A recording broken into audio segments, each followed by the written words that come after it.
Bladetongue, told of the Fourth Age.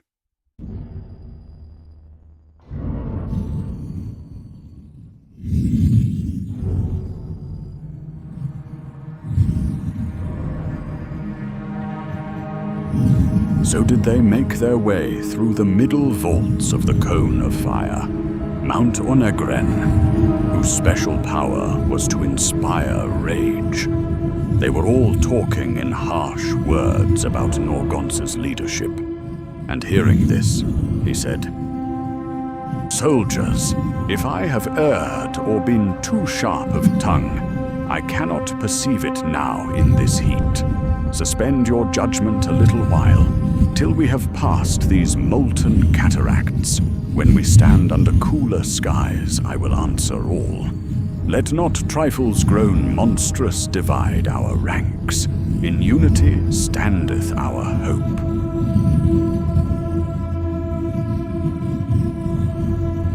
The smallest inconveniences become sources of intense flare-ups. The passage grows ever narrower. Discontent and complaints increase. Yet Urius burst forth, unable to school his rising wrath. "But need I quell this fire within? The dishonor I bear hath roots all too deep. Everyone knows it. Men look down upon me because of my barbaric strain, being not of their civil race, even as they despised Rohorst for his dark skin. Are men of our lands born only to be slaves? This conceit gnaws at me and bids me strike both friend and foe alike." Brother Thaddeus answered with earnest gravity, "Nay, Urius, son of Jarlath, let not such false whispers take root. All men are brethren, drawn from the same first parents, then down through Noah's faithful line. There are no sundering races springing from earth of their own accord, though pagans babble so. Races are but different breeds. In the same way are breeds of hounds. As the great Hampole Longsnout of Hoarding Bay is yet brother to the small Quidmit Lapdog of faraway Sipar, so are we, different in seeming, but of one vast kin. Resist devilish counsel. Master thy thoughts, guide them toward peace. Forgive wrongs imagined. Anger unbridled leadeth only to destruction, and worketh not the righteousness of God." But even such wisdom could scarce avail, for the vapors of that cursed place stirred their blood. As they proceed, the tension mounts on account of useless talk, blame for mistakes made, and lives lost. Constant bickering threatens to tear the Bladetongue apart. Suddenly, Belderoch and Urius quarrel hotly over matters of state. Urius urges the restoration of the Regulian Republic and of ancient custom, freedom, even if by force of arms. And Belderoch, incensed at his words, demands the expansion of imperial welfare and policing, which he warns is civic responsibility. Their argument over politics bizarrely escalates. Their foolish debate swells into railing into shoves, shoves into blows, and Urius sets hand to sword.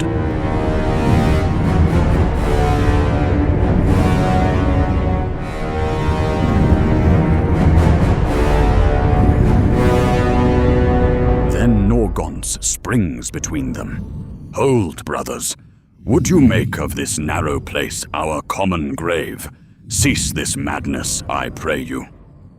And he lifts the beads and cries aloud to heaven, his voice filling the cramped chamber.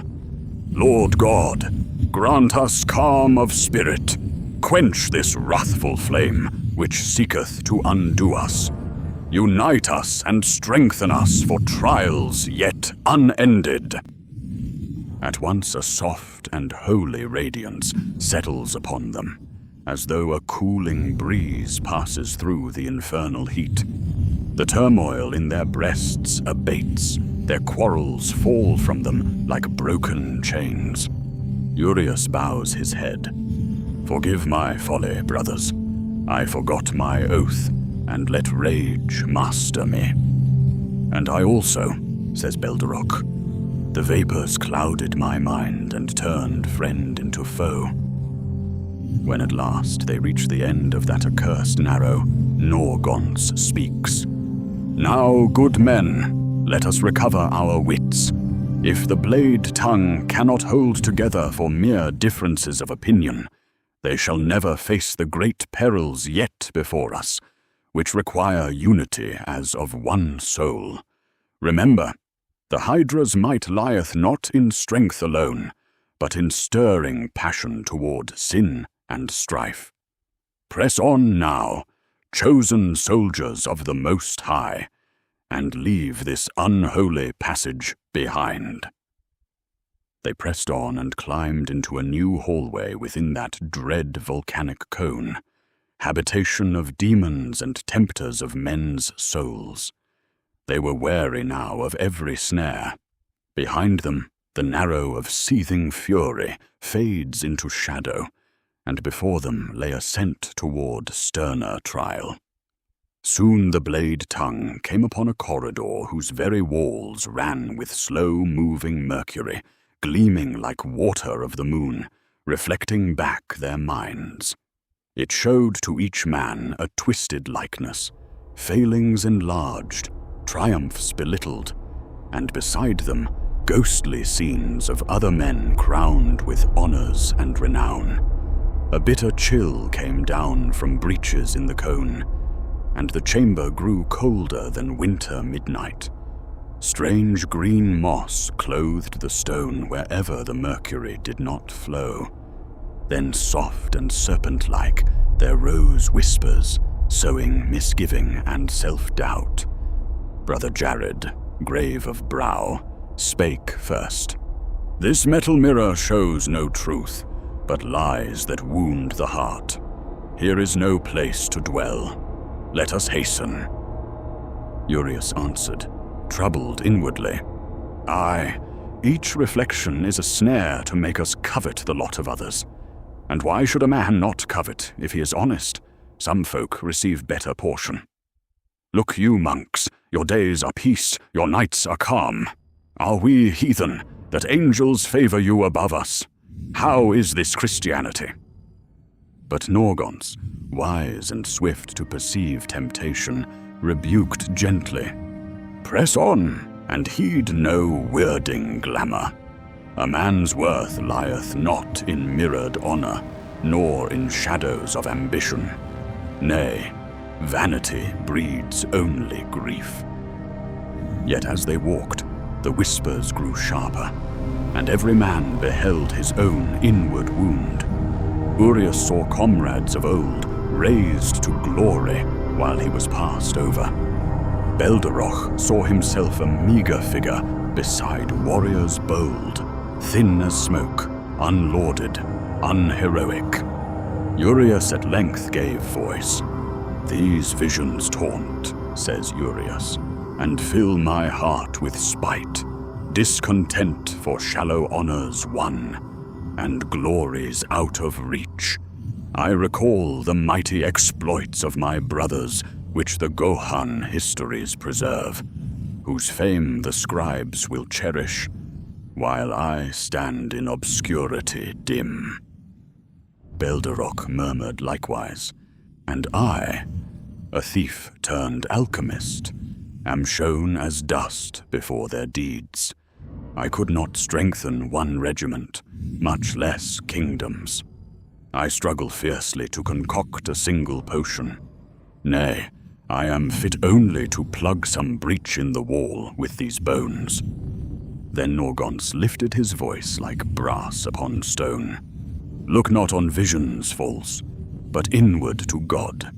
This hall is forged to make us despise ourselves or despise our brothers. Glory shared is glory doubled.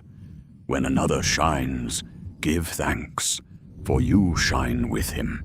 Even if one of you were to achieve as high rank as a general, but faltering loses a battle and gets demoted to lower station, praise the Lord. If ever you fall low and be stripped of rank, give thanks again. For humility is armor stronger than steel. Cast off these whisper lies, these wicked persuasions in which there is neither consolation nor reward. For no man hath any virtue save God grant it.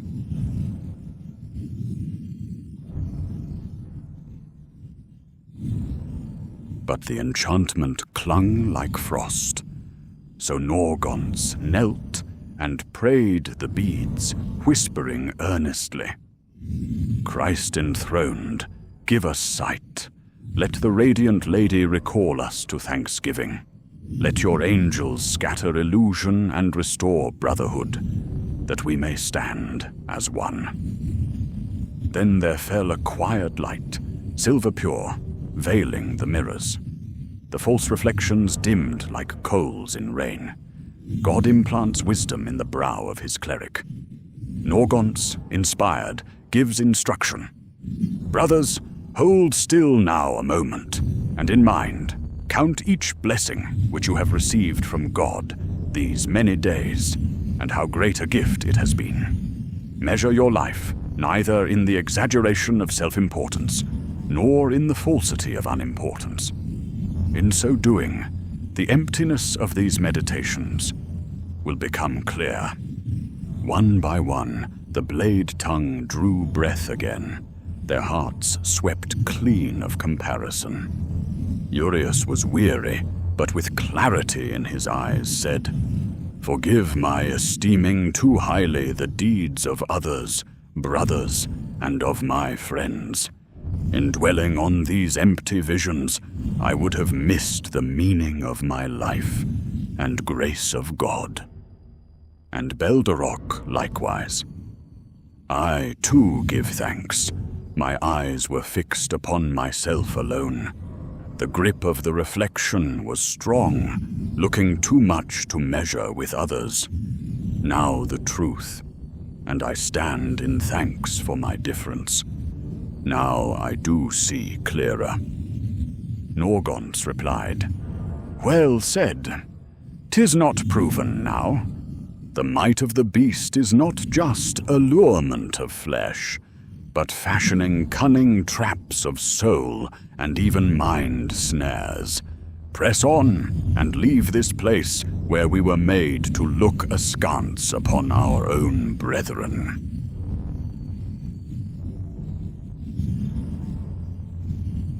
Against an enemy blade a shield may stand, against the fang a fence of iron helm. But what shall fend the secret stroke of self-loathe, when the magic mirror shows a man his lesser fame? Then will brother set on beloved brother. So learn who may keep you from envy unseen, and save companions from the evil eye within.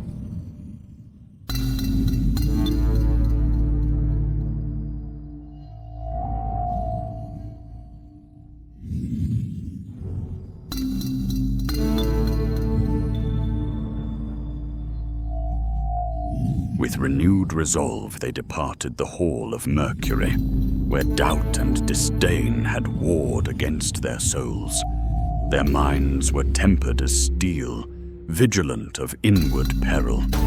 Upward they ascended, toward the highest chambers of the cone, and the trials reach no longer to flesh, but to spirit. How the surviving Bladetongue came at last into the highest hall of that baneful cone.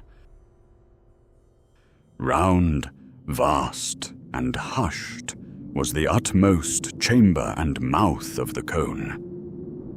In its center is a great chimney of rock which pours forth the smoke that darkens the sun, moon, and stars, blotting out the natural light of day over all Ardaheim and Cargiwall.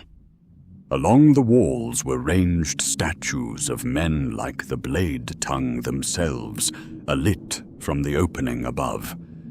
They are wrought in proud likeness, crowned with laurel, wall reliefs with scenes of victory and kingship. Yet upon close study, they are seen to depict the own past deeds and glories of each. Curls of heathen incense drift through the air, and at the far end looms a throne of cold blue stone, great hewn and terrible in its simple and unadorned slabs of precious stone. "See, just as I thought," said Urius, "a hall that honoureth all we have done, a place of vain glory, where a man may sit satisfied in his own achieving." "And wherefore should we not be satisfied?" says Belderoch. "These statues stand witness to our deeds, and yonder throne of rare stone, where he that is most worthy may take upon him authority."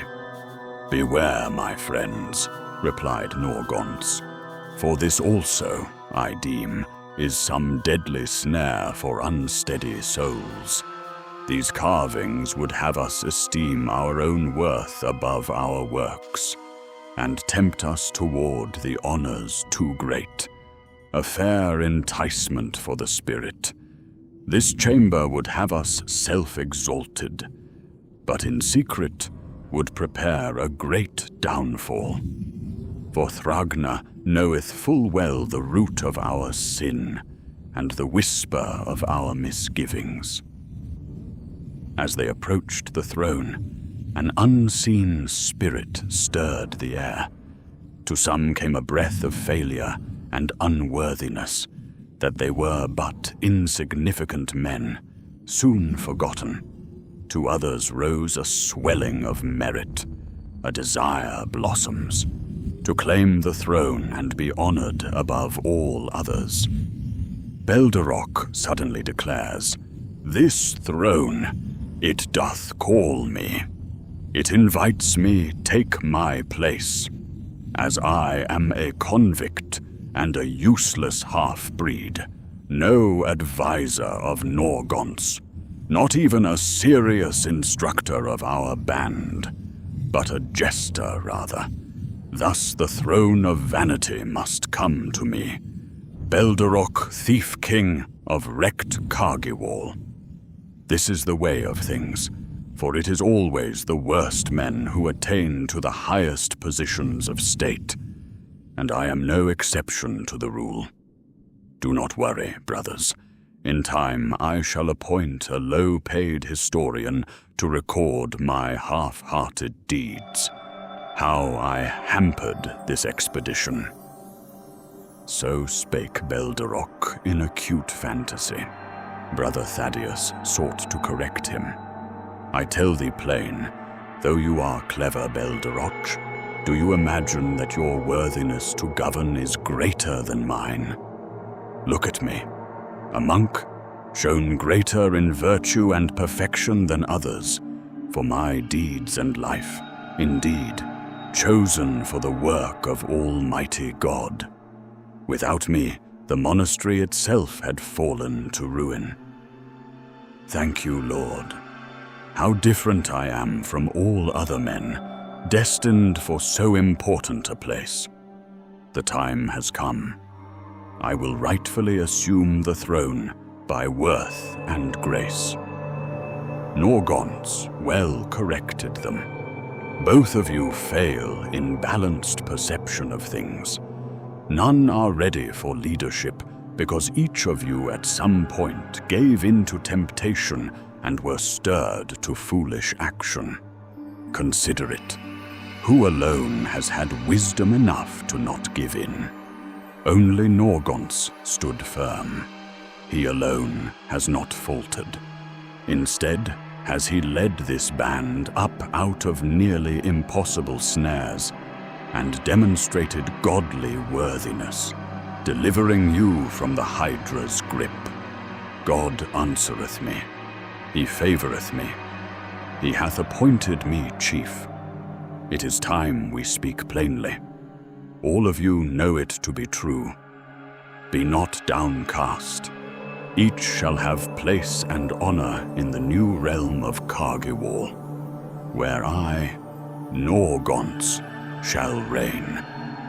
Norgonce, called Urius, you claim wisdom in leading, but 2 of our men have forfeit not only their lives, but their souls, and the beast is still at large.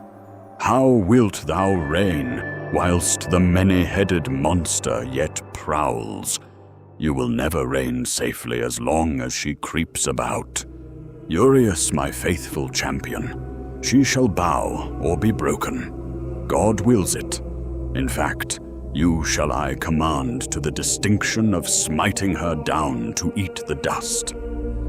Then Jared, the other monk, looked at him long. Lord Norgonce, father of the faith, thou art not of Massionid line, the Yurth kings of the Cargiwal, that ancient dynasty. You would take the throne unrighted by lineage, and so unlawfully. 'Tis a tyrant's deed. Dynasties rise and fall, brother, said Norgonce. Besides, that dynasty was made by blood feud. Mine will be pure. There are no challengers save Belderoch and Thaddeus, and they are silenced, knowing my worth. And he strode toward the throne, hewn of slabs of precious blue cordylite affixed to the pedestal, like some idol of elder time. Norgonce places his foot to ascend the steps and begin his magnificent reign. I do this not for mine own satisfaction, nor for any fitness in myself, but I take on this yoke for the good of the world. He will surely ratify my claim, the Most High. Then comes a voice, like 1,000 lions, terrible as living thunder. Hold, Norgonce, thy brother spake truly. My throne is not yet void. It is mine, and you must dislodge me from it before you assume it. Let steel meet fang, and so cast me aside first, if you would try.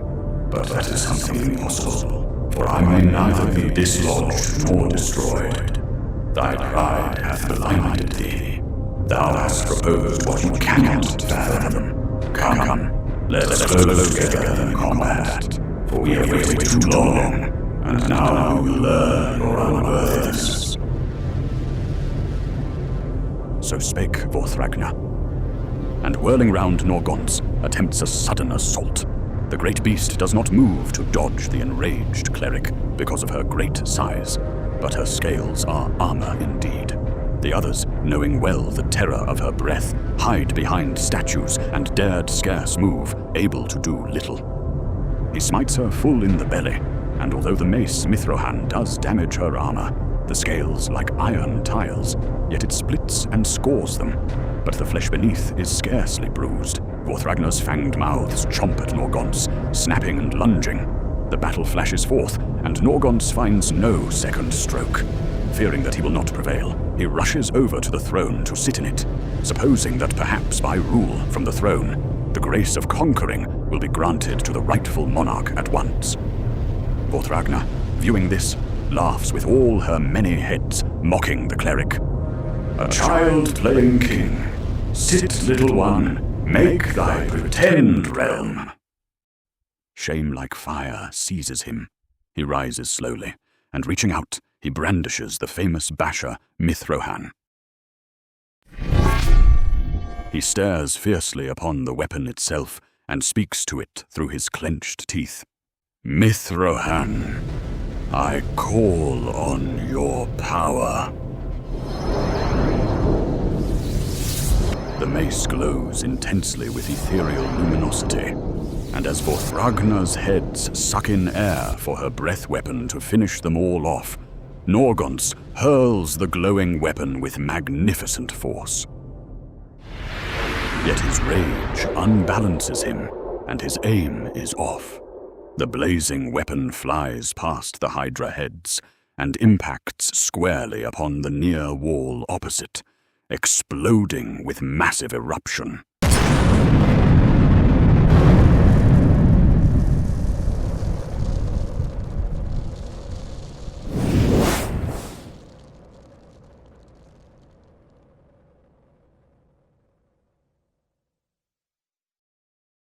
Vorthragna is bowled over by the blast and tumbles, flung upon her back, vast and flailing like an overturned ox beetle, but still breathing. All others who were in the chamber are thrown down by the sheer force of the blast released. When the dust thins, Norgonce rises first, and then the Bladetongue slowly arise, brushing off the blast residue. Vorthragna is squirming on the cavern floor, flapping her wings. Norgonce, avoiding the snapping heads, goes to the blast area and finds the scattered shards of Mithrohan. And there he stands, in silence, before the blasted stone, and knelt by the sacred pieces. A handful of broken fragments and dust fall away through his fingers, remembering time's quick course that slips away from men. So slip those shards of Mithrohan. Priestly repair be not granted for such a high heirloom.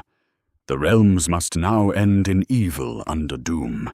A star so falls from heaven's graceful dome. The Bladetongue gathers round, unable to console. Just as soldiers expecting victory do, when in battle the line suddenly pauses and, stunned, they see the vanguard overrun, and their own banners far ahead burn and fall amidst the havoc. So the Bladetongues now behold the mace Mithrohan, God's gift to righteous men of every race, busted and broke, hopelessly turned to dust, its light dimmed like some star that eons have forgot. And Norgonce laments as should a broken soul, rueing his grand words, great pain upon his face. And lo, he wept, clutching the broken Mithrohan, now never to undo the serpent's clever craft. And there Belderoch stood by, his mirth now perishing within him. Tears ran down, and he hid his face, ashamed for the priest's folly, ashamed to mourn a thing not flesh, yet mourning all the same. At last the priest utters his words of doomsay. Mithrohan, the basher of demons, relic of the ancient church, see it, you soldiers, see what I have done. I have destroyed the precious holy war relic. For ages it delivered the world from countless creatures of hell. Priest after priest, monk after monk, passed it down to chosen guardians, one after another, for centuries, until it came into my hands. No, it was not sacrificed for the greater good. It was sacrificed to my pride. It is my pride that has broken it. Without it, the race of men will surely fail. I am become nothing. Can there remain any hope against hell now? We are truly lost. Norgonce lowers his head. He drinks down disgrace profound and inwardly known, and so felt he accepts it as a final judgment. Illusions of his own waxing greatness vanish like smoke.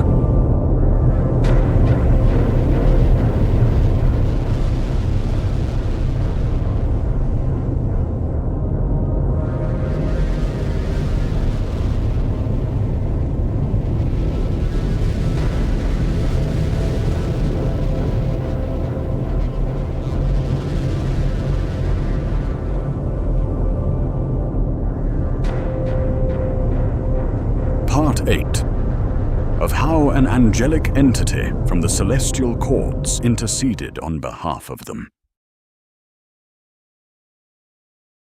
Suddenly, lo, as from empty air above, a heaven arch brake forth, all radiant with light unearthly, and within that shining bow there hung a shape like unto a man, yet more than man, hovering above as one suspended betwixt heaven and earth.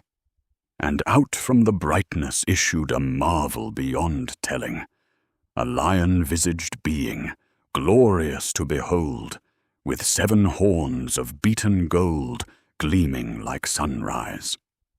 Battle scars were upon him, ancient and honorable.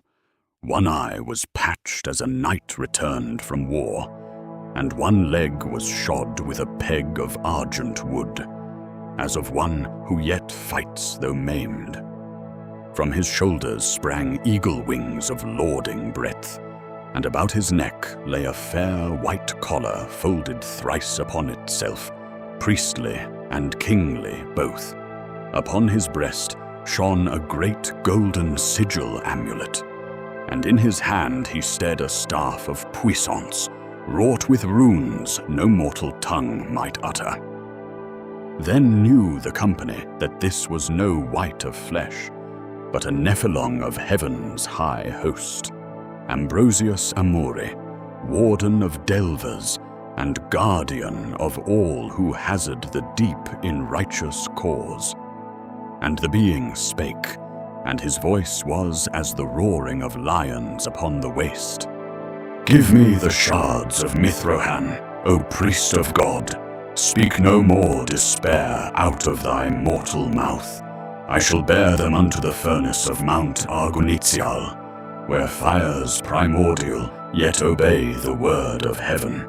There shall I melt them, for they are wrought of Argonisium, metal most rare, and I shall reforge the weapon even as it was in the first years of the ages. This mercy is prepared from on high. Our Lady of Radiance hath heard thee, and hath watched thy going and thy temptations. Though thou mayest not wield the relic now, yet be not vexed or burdened that hope is lost unto men. For hear me well, there is always hope, always. So saying, the bright visitor stretches forth his otherworldly hands, and Norgonce gives over the gathered fragments of the sacred mace. Then the arch of light drew inward like a veil folded away. The glory waned, and the Nephilim was gone from their sight. Then did the Bladetongue stand astonished, for comfort and terror had mingled in their hearts like wine poured into flame. Strength returned to them. But even as they pondered this high wonder, forth Ragna, recovering from the blast, reared up anew, and her 7 blasphemous throats brake forth with railing speech. Poorly done. It seems my wretched kinsman paid you respect unwarranted, as he would also claim my throne. Yet never shall you sit upon it. This world is mine, and I am the spirit enthroned in the hearts of all men. Even were he to win my empire, in every realm and every king's high chamber, my servants kneel, loyal to me, who hath granted them power, though none name me. And now the obedient fool hath left thee weaponless. Will you remain loyal to one not loyal to you? What wilt thou do now, Norgonce? No throne hast thou, nor blessed Mithrohan, only shame. Thy pride hath stripped thee bare. What can you do? I shall tell thee, and learn true wisdom. Bow to me as I am thy true lord instead, priest. Why should I do that? I am still God's. Why? Because thou hast sinned by pride, and done so earnestly. Well ye know I can unmake thee in a breath, and char thy flesh to cinder ere a prayer be uttered. I am the mother of worms, the first sky flame, consort of ocean, a legend forever reborn, old as deep night before the shaping of the hills. Did you seriously think you could contend with me? Therefore kneel, and thou shalt be richly favored. Become my well-rewarded servant. Your God has abandoned you and left you without help, weaponless in my hall. Will you remain loyal to one not loyal to you? Do you really think Mithrohan can be reforged? The Nephilit said that only to soothe thy breaking heart. Come now, let us take counsel and accept what cannot be changed. I have no use for charred human bodies littering my throne room. I want souls that will loyally bring me other souls for devouring. All the earth may soon come to eternal night of despair, and the powers shall have the prophesied revenge. You can be a part of that glory. It cannot be avoided. Bow down and worship me. I mean it. Or else burn in Holocaust. Vorthragna flew over to her throne and perched thereupon as a vulture with wings spread, lifting her heads high to receive adoration and drink the worship of slaves. Yet at this moment, something unexpected occurred. Even as the doom words echoed in the hall, a shape stirred from shadow. Came forth Brother Jared, one of the 3 monks whom Abbot had assigned to accompany the Bladetongue. He was a premier guardian monk, expert in the open-hand combat, taught by the dark-skinned monks who dwell in the hills of Mahanaxar's savannas. Before we condemn ourselves to deepest hell, said Brother Jared, betraying vow and falling down, and to worship you, great demoness, there is one final matter that we monks would like to discuss. How wretched that a thoughtless monk should delay adoration. Have you no shame? Speak now, your final matter, monk, which assuredly will be a pietism worthy of nothing. As you well know, our monastery was built in the time that was the dusk years of the Third Age, so very long ago. During that time, St. Peter would often return from the 4 courts of heaven and walk the earth, inspecting the churches and monasteries by moon and morning. When he heard of the demise of Cargiwal, he came to our monastery and tarried a season beneath our eaves, and learned of your rising presence, of this cone thou hast hollowed with fire, whose smoke blots sun and stream, billowing through the sky and turning Cargiwal fair to a vast ash waste of dried-out lakes and rivers. So, what about it, monk? A tale old and dull. Must we further endure a history lesson? Peter visited. I recall those days. He had no army, not even a band of men comparable to these. And he went about stumbling on foot like cattle. The fool walked everywhere when surely he could have flown about like us. Was he trying to prove something? The man is a negligible gatekeeper of no account, who could not even stand by his master in the hour of trial. Why bring him up? I will tell you why. Our good abbot, while going through the annals lost in the hidden books of our house, came across an ancient mention of the visit, and so was directed to another text, an obscure scroll of prophecy, actually written by St. Peter himself. It was preserved in a little visited corner of the library. The scroll prophesied your expulsion from our land, explaining that for those spirits who have so great a vanity as you, they must be reminded of their final end, a means whereby to throw them into utter confusion.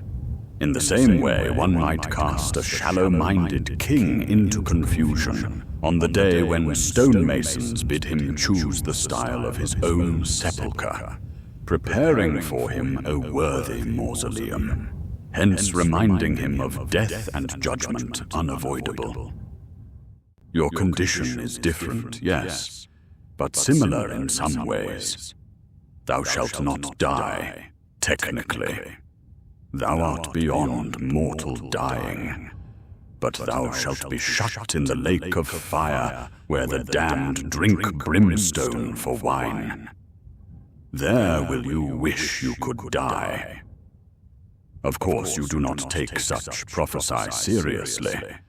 Consider that even in thy corrupt heads the Creator imprinted the power to recognize truth, although they would deny it. Aye, thou knowest truth. Else how wouldst thou know to lie?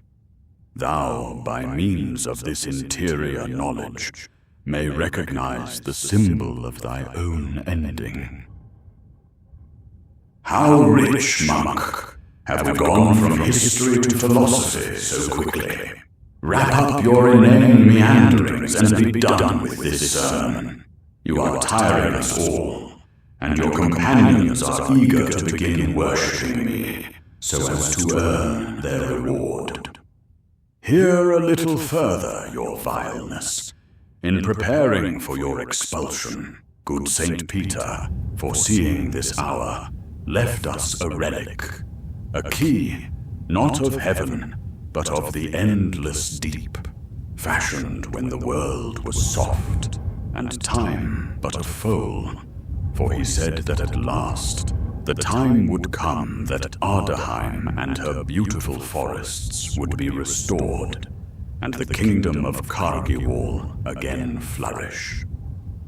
You see, as you are to be locked away and closed up forever in that dark durance, it is needed to open the portal with the key to the colossal doors of Tartarus, so that you can be cast in. This item has been authorized to St. Peter, who also has with him at all times the 2 keys, the other of the heavenly city, having been granted by the King of Kings. Of course, this you already must know, having just moments ago mockingly called St. Peter Doorkeeper. Aye, I know it, but that was long ago. Both Saint and he returned to their master, as he is long gone off to his gatekeeping job. Now you had better end your lesson lest you feel the shock of flashing fire. Indeed, now comes the crowning speech. He suffered us to make a copy, that his prophecy for the Ardaheim be fulfilled. To this end, even that the key's dreadful likeness might one day dazzle thee, for the sight of thy own doom is poison to thy pride, and thy heads shall burst like figs in fire. Of course, you have already guessed that this is the key to the abyss. That is pure comedy. We cannot further endure this foolish fantasy, vain human.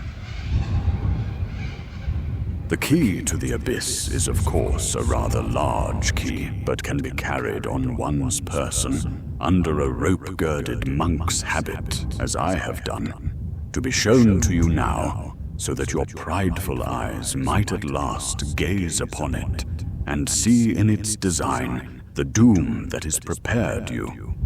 This will cause, as St. Peter said, your several heads to explode, thus releasing the land from its bondage, for the time of its penance has expired. So, come now, behold it, that key which gives you your eternal roasting and utter defeat. Here, look, I now show it. Look, I say, be deprived of your heads. This very day I leave you confused and helpless. For all Whitehawk shall know that it is not by sword or spear that the Lord saves. The battle is won by the power of the Most High, and he has delivered you into our hands. Jared thrust his hand beneath his mantle and drew forth the mysterious relic. Its strange design is not able to be described with words, as its origin is from the depths of primordial time. It resembled grand keys of iron which are often made for castles, with a wide leaf-like handle.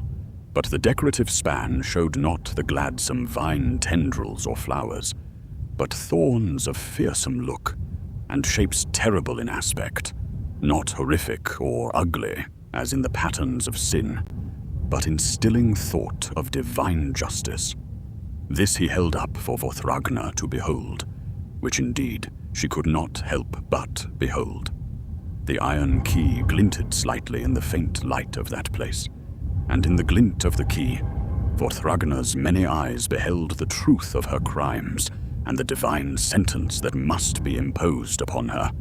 Immediately she screamed most frighteningly, as of many voices in despair together, which is indeed the commons of hell profound, the place far beneath the terrestrial surface to where souls unrepentant hurry in order to be forever free of God and his paradise.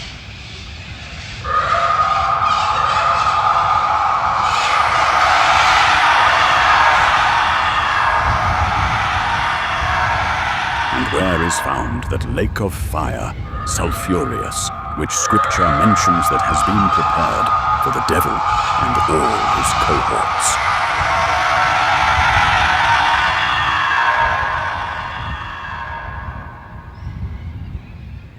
Indeed, with such ferocity did she scream that it seemed some dread remembrance had awakened in her, memories better never stirred.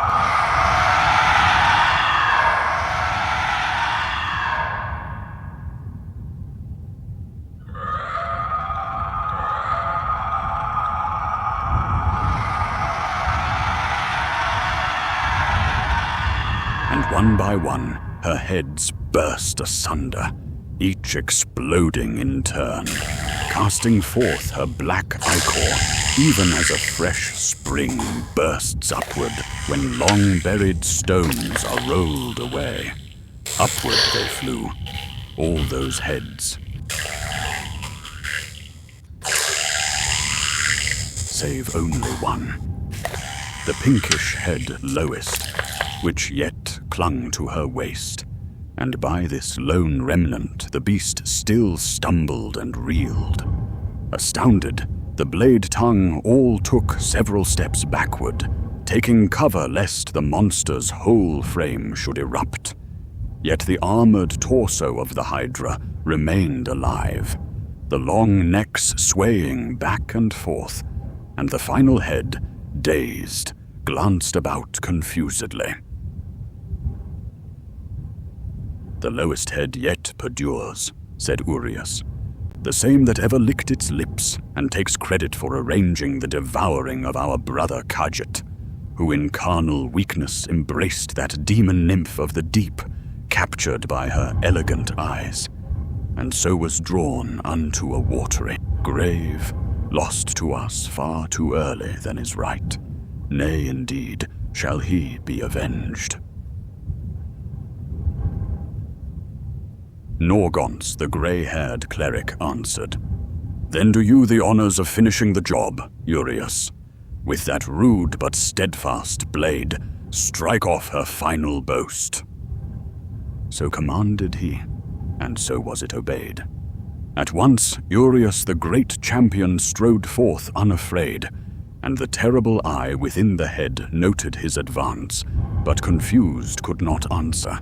So with a flash of his peculiar bronze, he lopped off the grisly top, and the black ichor spilled forth. The head itself went rolling about the floor like a ball. The frame of the monster collapsed onto the cavernous floor, the many headless necks spinning chaotic and tail flailing about like a caught fish, the wings beating in vain. Then suddenly the blue throne itself began to crumble, and the mountain shook. Throughout the cone the lava sank, and the smoke loosed its grip and thinned. Up came a flood of water from beneath the earth that would soon shoot up through the central tube of the top with great force. The Bladetongue would have to act quickly. "The end is not yet," said Brother Jared. "The creature is a Hydra."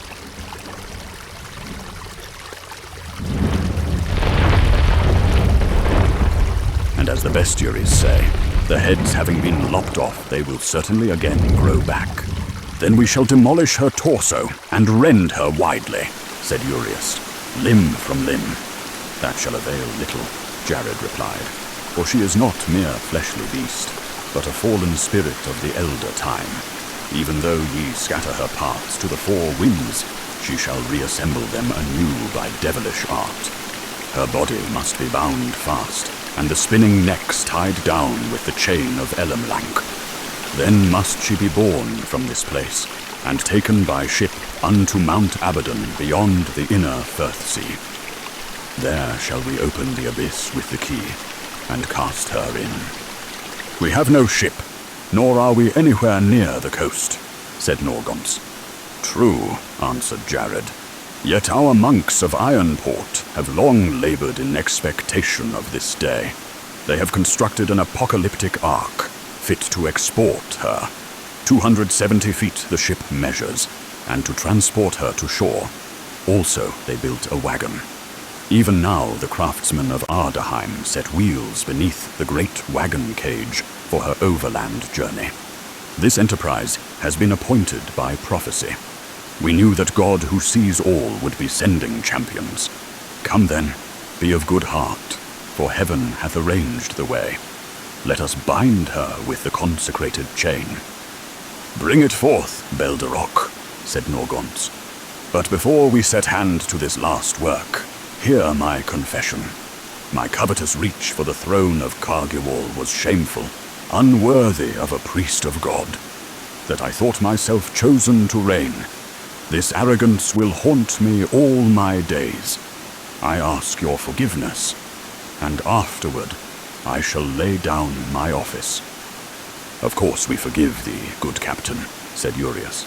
"None of us bore ourselves right perfect in these trials. The beast bewitched our wits, tangled our thoughts with deceit, and drove each man toward folly he would never choose in clear day. Speak no more of it, and let us to tasks of high import, setting hand to this great labor, and save both this land and ours. And retire you shall not. We cannot permit you lay aside your office, for Sinistox yet reigns in Yerbath, and we shall need you as chaplain upon the plains of war." So Belderoch drew from his pack the silver chain, and together they unwound it from its spool. Then, taking hold of the jittering titan, they rolled her upon the floor and wrapped her round, just like a spider binds its prey. The spinning necks, the flailing tail, the beating wings, they mastered all by craft and force, securing each in turn. When the creature was bound, they dragged her toward a shaft that led downward and out of the volcano.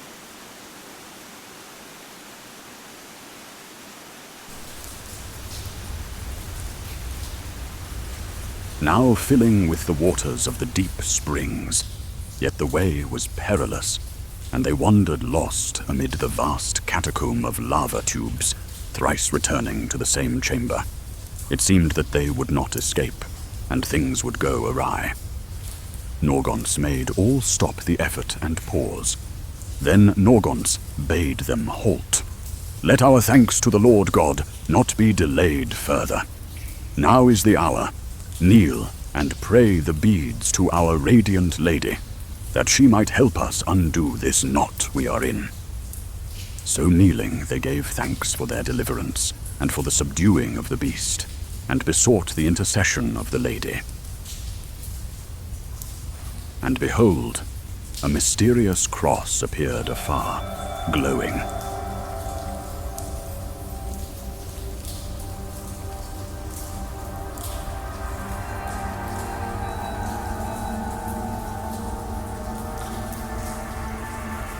By its light, it guided them through the winding gloom to the true way out.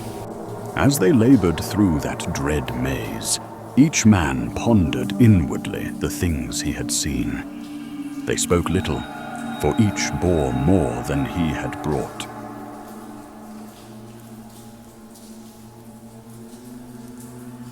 For Damis his thoughts became exceeding bitter. The treasure hoard he had nearly grasped haunted him.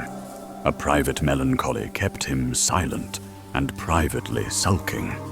The gold must have been real after all. And could ever he know? For it still sits in the vault. One truth alone was clear. He had lost his only friend. Yet even that seemed less pain to him than the chance at supreme wealth forsaken. For the regret of sin unaccomplished is a miserable burden, and unchristian beside. This he knew, yet could not quell the secret stirring of that dark sentiment. When at last they issued forth from the broken flank of the mountain, the new light of the outer world fell upon them pale and strong.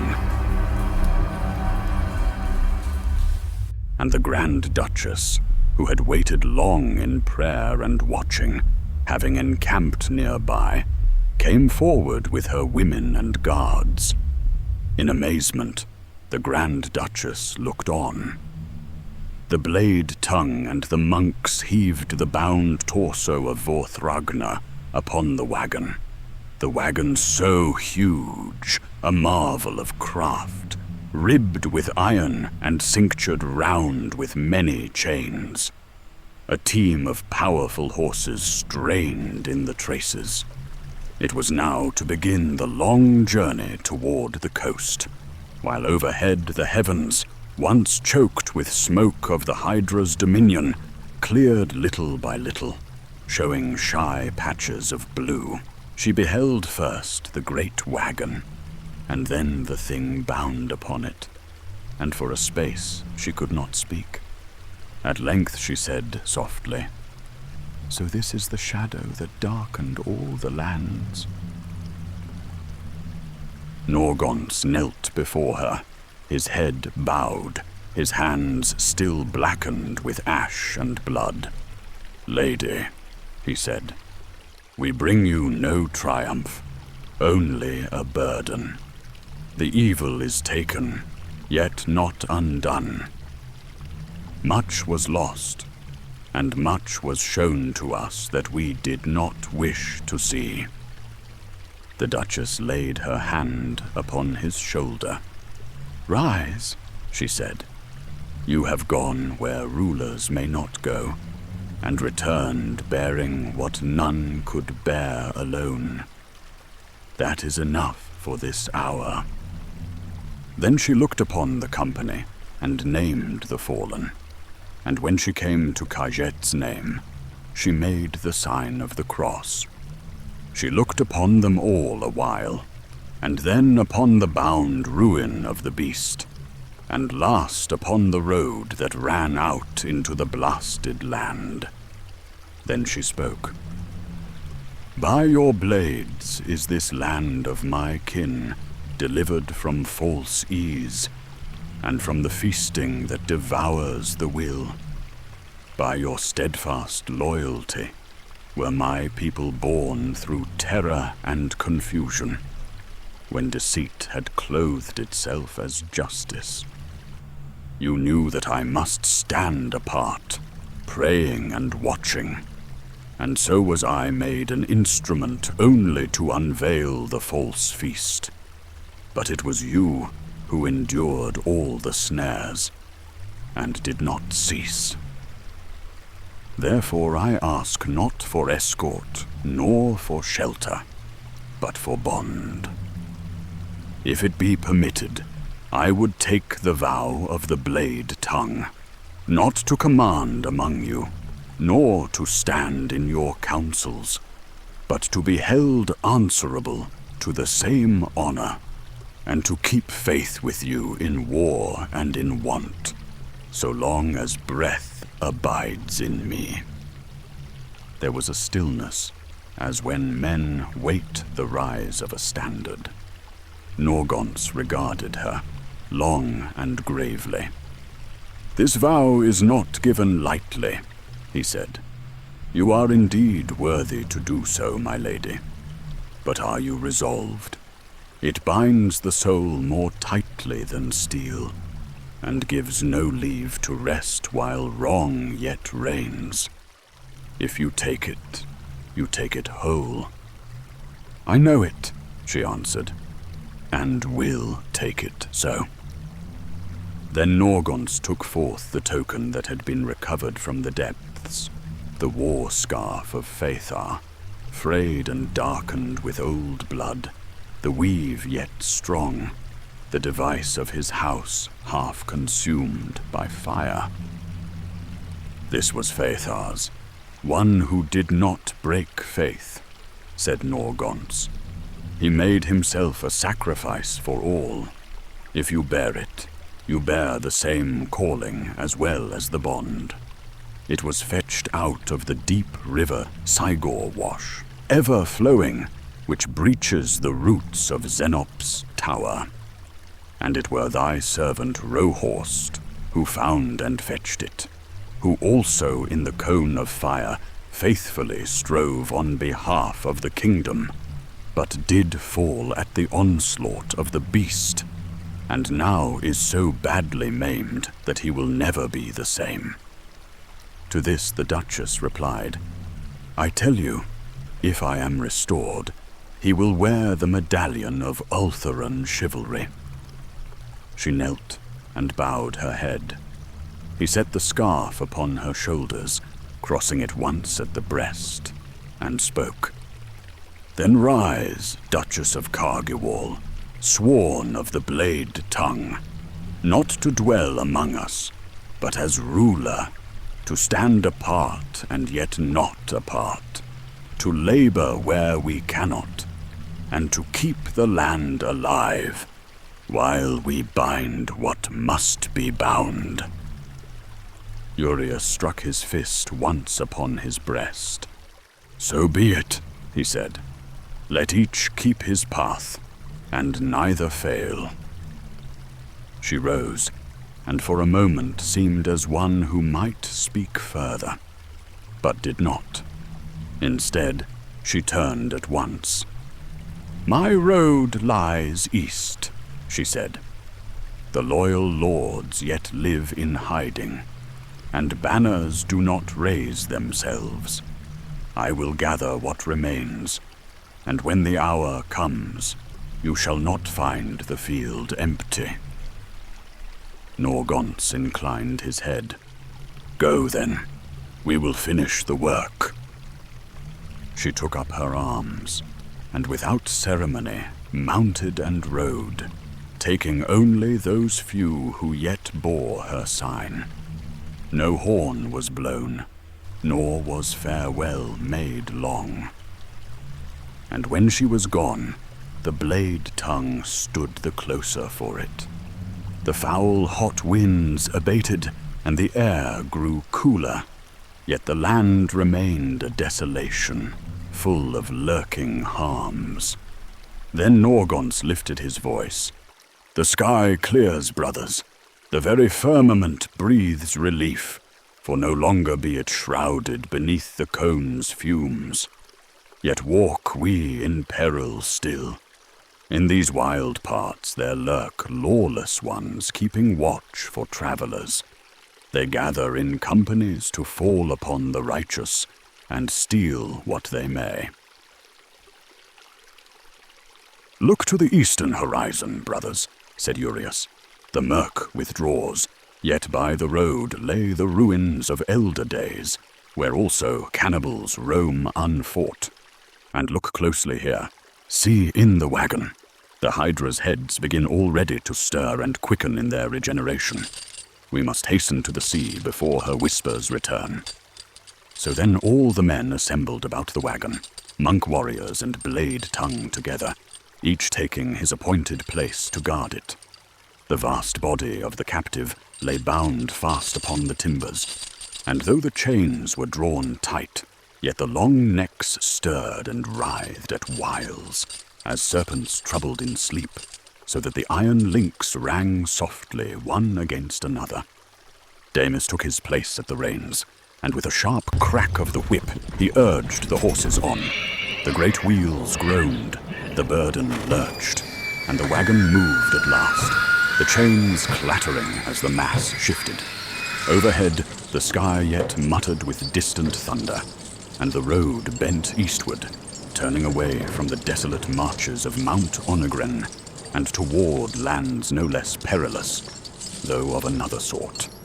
On either side, the company went on foot, helmed and armed, pacing the slow turn of the wheels. At first, they spoke in low voices as they marched, words of watchfulness and reckoning, until the sun climbed toward noon. Then, the 12 monks assigned as sacred escort began the ancient noon chant, which begs divine protection, keeping at bay any demonic allies of the beast.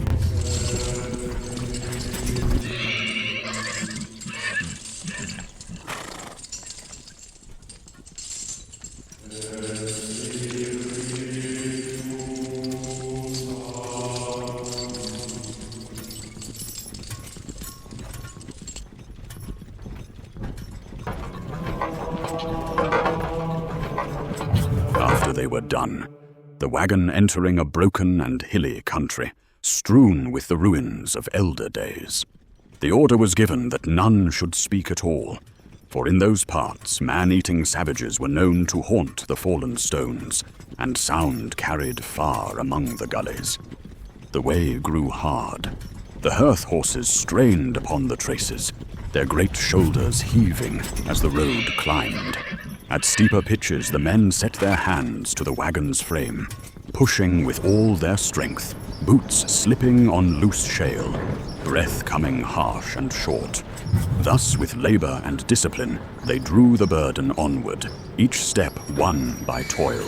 The writhing necks bound and carried eastward under guard, while no man looked aside or slackened his watch. As the wagon creaked onward, its wheels biting deep into the broken way, the monk Thaddeus drew nearer to Norgonce.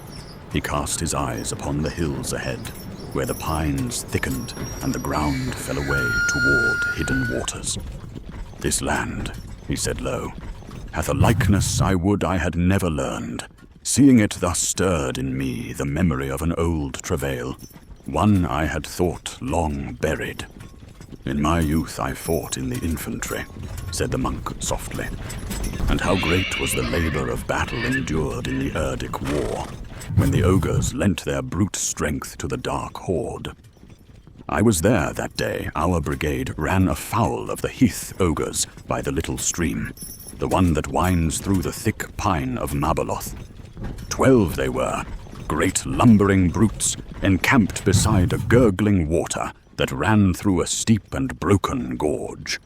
Our brigade was assigned to patrol the rocky banks on foot. When we turned the bend of that dark stream, there they stood awaiting us, not so much as troubling to hide themselves.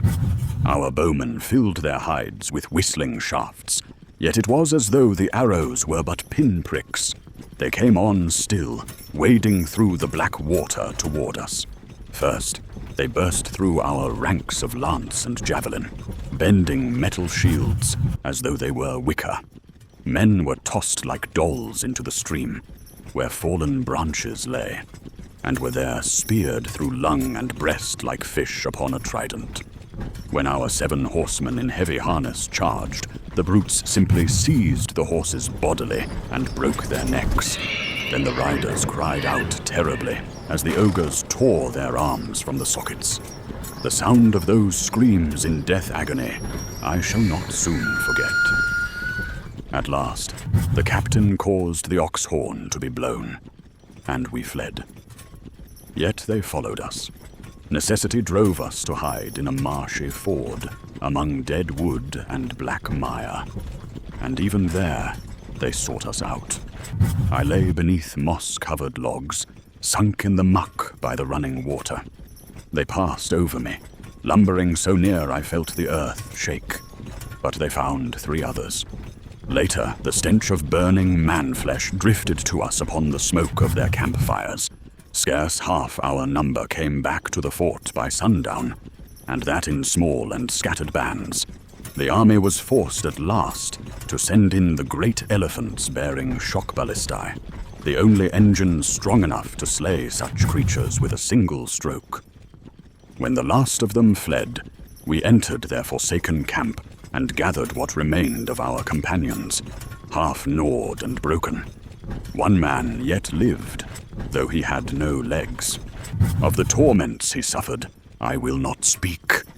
That is my warning, Norgonce, such as you have heard before in the Harrow halls.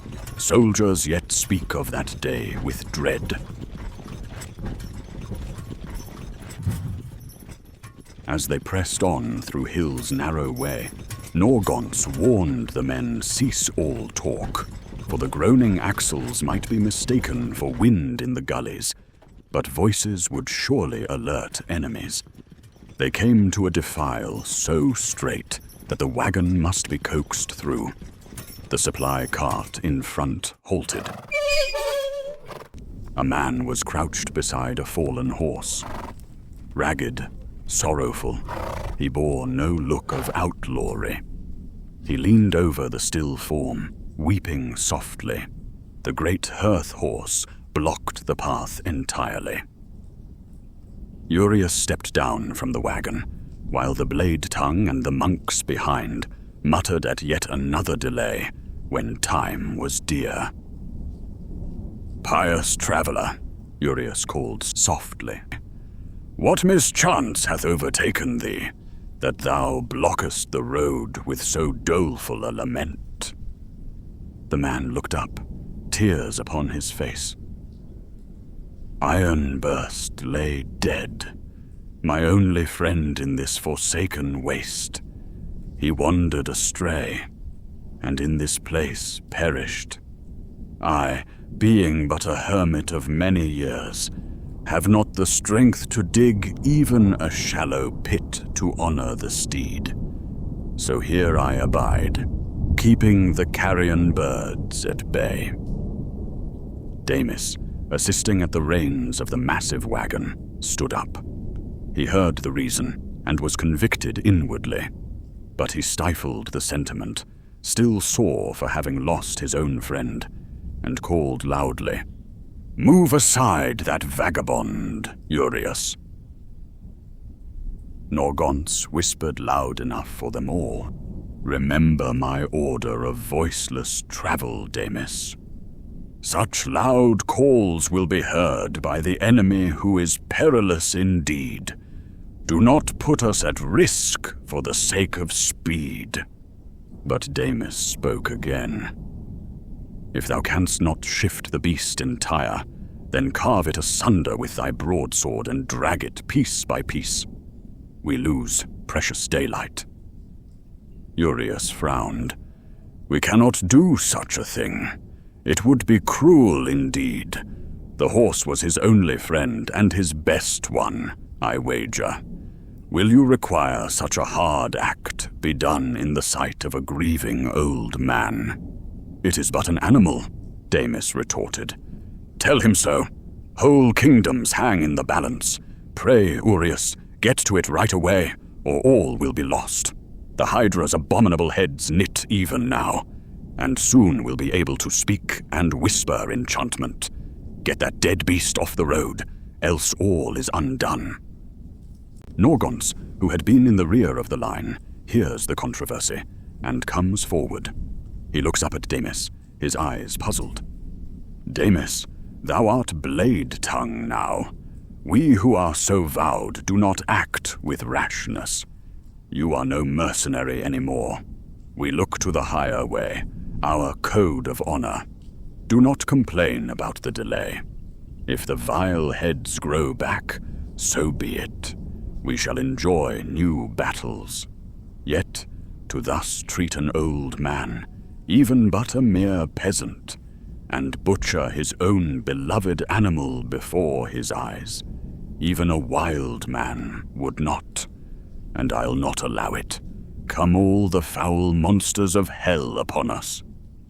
Thus spoke the noble captain. Damis did not answer, but looked aside to nurse the rebuke in secret, taken as a disrespect. The thought stirred within him that perhaps it were best the heads grow back full that very day, and so prove his counsel the wiser. He rejoiced not in Norgonce's honor, but bore it as a wound, keeping his peace, which was no peace. Then Norgonce strode up to the hermit. "Good father, let us lend thee our strength. In return, grant us passage through this narrow way. Let us help you, good hermit, and in return, grant us quick passage through this narrow way. We are seeking to end a greater evil's reign. Suffer us to lay thy beast aside and bury him decently, though it cost us time." So the Bladetongue wrought compassion.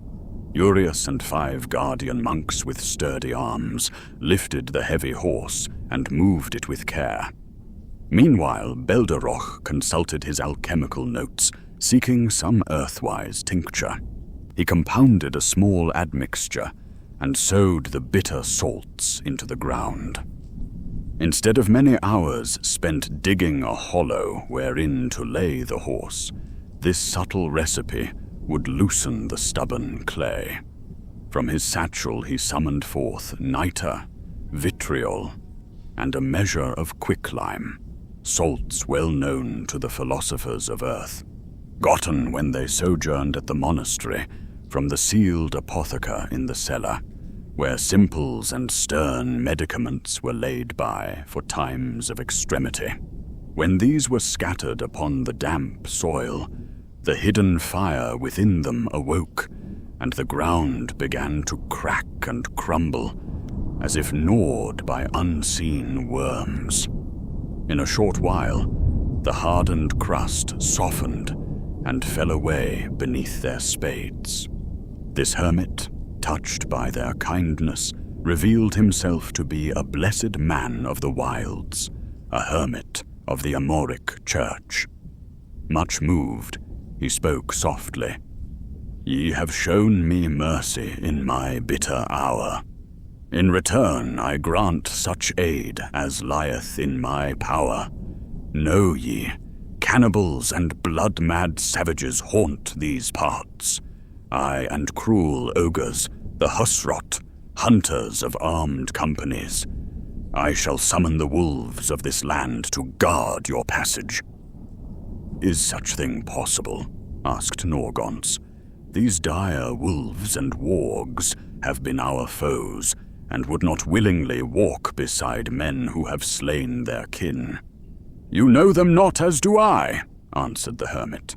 "Beasts are not as men, storing grudges without end. They remember harm, but they need not forgive, because they never resented, as in nature there be neither justice nor injustice. And mark this, the Husrot have surely scented your coming. No man's strength may match theirs. They will break your monks like reeds and crush you with their knotted clubs. But wolves they dread, and flee before." Then with a low and mournful howl, the hermit cried into the wild. A pack answered. Soon great wolves came bounding from the hills, grim, watchful, fierce. The hermit spoke with them. and they formed a protective escort around the wagon. But the marvel did not end. As the pack assembled, the eyes of the Bladetongue widened, and their faces became pale of hue. For riding upon the largest wolf was a small man, his cloak torn, his face pale, yet unmistakable. The Bladetongue gasped, their blood turning cold.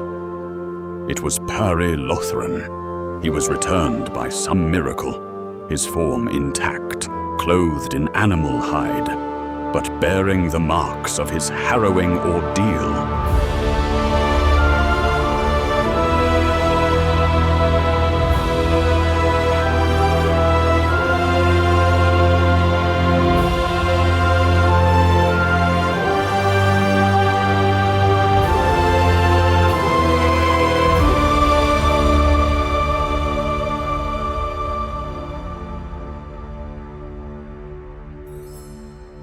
Perry Lothran sat astride his wolf mount, as if on a horse, and called out to the Bladetongue. "A strange catch indeed do you haul, good friends. Yet do you stare so at me, as though I were some wandering ghost. These limbs are flesh and blood. I was spared, vomited out by the lupine hulk, as his belly found no liking for halfling meat. When I lay trapped within the beast, who in truth is a gentler fellow than his teeth would suggest, I prayed unto God for deliverance. By the Father's grace I was preserved, harmed only by a few small bites. Thus I return to you, to lend what aid I may, and see this work brought to its end." The hermit drew near and laid his hand upon the great wolf's mane. All stood in wonder. "Perry, thy return is a sign from above," said Norgonce, "that our cause is just, and our labor not forsaken. Yet we must hasten, for time wars against us. That catch is a Hydra, the same that magically filled the prince's knights with a berserk fury, lending them unnatural swiftness and fell might, whereby Yerbath was taken, and the Grand Duchess driven forth. So did we undertake the dragon hunt. Rohorst was maimed in our first battle against the Horned Terror, and Kajet later was taken under one of her minions, a demoness incarnate, whose deceit was most cunning. Yet did we persevere, though not all, and not perfectly. Now, having bound the beast and borne her from her lair, we carry her to the coast, and thence by ship unto Mount Abaddon, to be cast into the abyss, never more to vex the realms of men. But speed we must make, for the heads of a chromatic Hydra are quick to return, as the books of Guy of Zaragia do faithfully attest. Even now we note the many tongues beginning to form, ready again to deceive men, nay, even all the world, and whisper her lies and false wonders. Yet now we approach new peril, something which may ruin all our effort. It is well known that powerful man-eating ogres dwell in yonder hills through which we must pass. We are now told that these beasts may guard us. "They have been good friends to me," said Perry, "and have learned my ways and needs well these past days, hunting together, and easily do they take instruction, as if God's angel wizened them." Norgonce then made his decision. Old enemies must become friends in the world to come. We need not fear the wolves any longer. Ogres, however, are the spawn of hell. But they will not try their arm against us if the monstrous fangs of these oppose them. So let these beasts escort us. The work will be sufficient penance for the previous inhospitality, and for the death of our navigator. Aye, they did slay Gulathar, our friend, ignorantly, and that cannot be changed. But now in new friendship will they preserve his oath brothers, so let it be done. So guarded by wolves, the Bladetongue and their wagon pressed on. The Hydra's heads, though slowly knitting anew, were held in check by the sacred chains and by the ceaseless watch of the company. Perilous was their passage through the waste, though the wolves held many dangers at bay.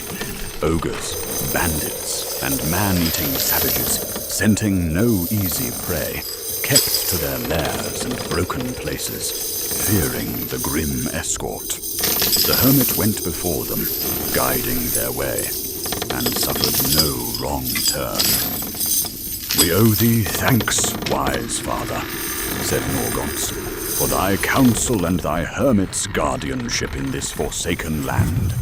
Thy wolves have shielded us well, and brought us near our purpose." "It is little enough," the Hermit answered, "for those who show mercy. May the Lord guide your steps, and bring your labor to good fruit." As they drew near the coast, the Bladetongue beheld the wide reach of the sea, shimmering, a boundary set by God himself.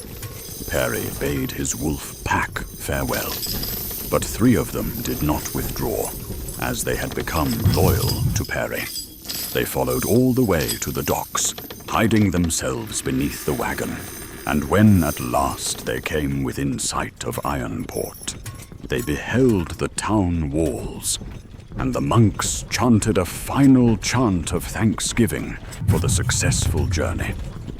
Norgonce assures the men, "The sea Goldindal passing fair, and beyond it the inner Firth Sea. These now await. Pray God our crossing be swift to Mount Abaddon. There are certain treacherous waters beyond that which must be traversed before the mountain be gained. Their ascending we shall draw apart with chains the colossal doors of adamantine make.